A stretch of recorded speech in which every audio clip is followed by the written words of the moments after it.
नमस्कार मित्रांनो, ज्ञान माध्यम यूट्यूब चॅनलवरती आपल्या सर्वांचं मनापासून स्वागत आहे। मित्रांनो, आज महाशिवरात्री आहे, त्यानिमित्त सर्वांना महाशिवरात्रीच्या हार्दिक शुभेच्छा। ईश्वर आपले सर्व इच्छा मनोकामना पूर्ण करावी ही ईश्वरचरणी विनंती आहे।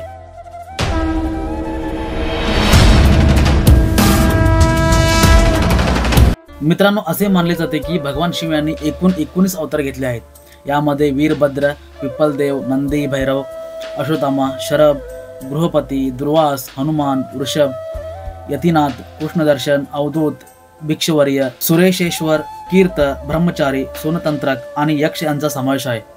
मित्रांनो, आपण आज महादेवांची महत्त्वाची 8 अवताराबद्दल माहिती करून घेऊया। त्रेतायुगात जेव्हा रावणाचा अधर्म वाढत गेला तेव्हा धर्माचे स्थापन करण्यासाठी भगवान विष्णू यांनी राम अवतार घेतला। त्याच वेळी भगवान शंकरांनी श्रीरामाच्या मदतीसाठी हनुमान अवतार घेतला होता। पुढे श्रीराम आणि हनुमंतांच्या मदतीनेच रावणाचा विनाश करून धर्माची स्थापना केली। अनुसया आणि त्याचे पती महर्षी अत्री यांनी तृप्त प्राप्तीसाठी तपश्चर्या केली होती। त्यांच्या तपश्चर्याला प्रसन्न होऊन ब्रह्मा, विष्णू आणि शिवा त्यांच्या समोर प्रकट झाले।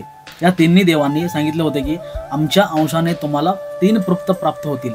अनुसया आणि अत्री यांच्या घरात ब्रह्मदेवाच्या अंशातून चंद्र आणि विष्णूच्या अंशातून दत्तात्रेय आणि शिवच्या अंशातून दुर्वास मुनीचा जन्म झाला। आणि तिसरा अवतार आहे वीरभद्र।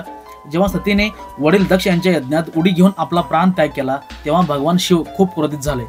त्यावेळी भगवान शिवनी वीरभद्रला त्यांच्या जटामधून प्रकट केले आणि दक्षला मारण्यास सांगितले। वीरभद्रने दक्षची शिर कापले होते। नंतर देवाच्या विनंतीवरून भगवान शिवने बकरीचे शिर त्यांच्या धडावर ठेवून दक्षला पुन्हा जिवंत केले होते। महाभारताच्या वेळी द्रोणाचार्याचा मुलगा अश्वत्थामा हा भगवान शिवचा अवतार मानला जातो। द्रोणाचार्य यांनी भगवान शिवला पुत्र म्हणून प्राप्त करण्यासाठी तपश्चर्या केली होती।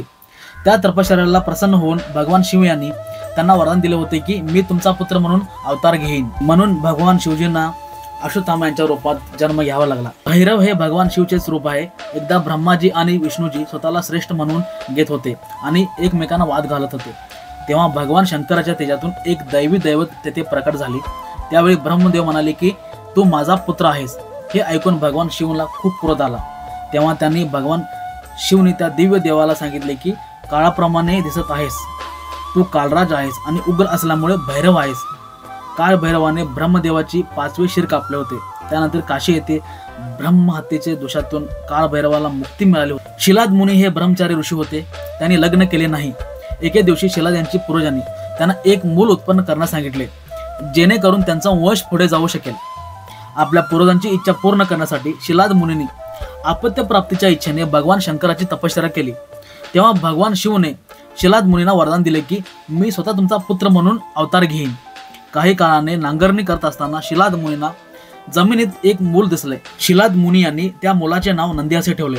नंतर भगवान शिवने नंदीला आपल्या गणाध्यक्ष बनवले। अशा प्रकारे नंदी नंदीश्वर झाला। भगवान विष्णूचे अवतार असलेले नृसिंह याने हिरण्यकश्यपूची वध केली होती, पण त्यानंतरही नृसिंह शांत होत नव्हते। त्यानंतर भगवान शिव शरभ म्हणून अवतरले। भगवान शिव हे अर्धे हरिण आणि अर्धे शरभ पक्षाच्या रूपात प्रकट झाले। शरभ हा 8 पायाचा प्राणी होता जो खूप शक्तिशाली होता।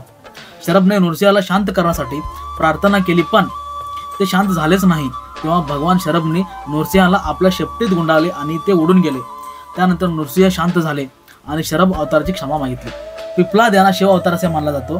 ते दधी ऋषीचे पुत्र होते। दधी ऋषी यांनी पिप्लाद यांना बालपणे सोडून निघून गेले होते। याचे कारण देवाला विचारला असता देवांनी सांगितले की शनीच्या कुयोगामुळे पिता पुत्र वेगळे झाले आहेत। हे ऐकून पिप्लादांनी शनीला नक्षत्र मंडळातून बाहेर पाडण्याचा शाप दिला। शापामुळे शनी बाहेर पडले तेव्हा देवतांनी पिप्लाद यांना शनीला क्षमा करण्याची प्रार्थना केली। पिप्लाद यांनी शनीला सांगितले की कोणत्याही व्यक्तीला जन्मानंतर 16 वर्षे त्रास देऊ नये। शनीने ते मान्य केले। तेव्हापासून पिप्लाद मुनीचे नाव घेतल्याने शनी दोष दूर होतात। मित्रांनो, हे आहेत भगवान शंकराचे महत्त्वाचे 8 अवतार। ही माहिती तुम्हाला आवडली असल्यास कमेंट करून नक्की सांगा। असेच नवीन व्हिडिओ पाहण्यासाठी चॅनलला सबस्क्राइब करायला विसरू नका। परत एकदा भेटूया नवीन व्हिडिओ सोबत। धन्यवाद।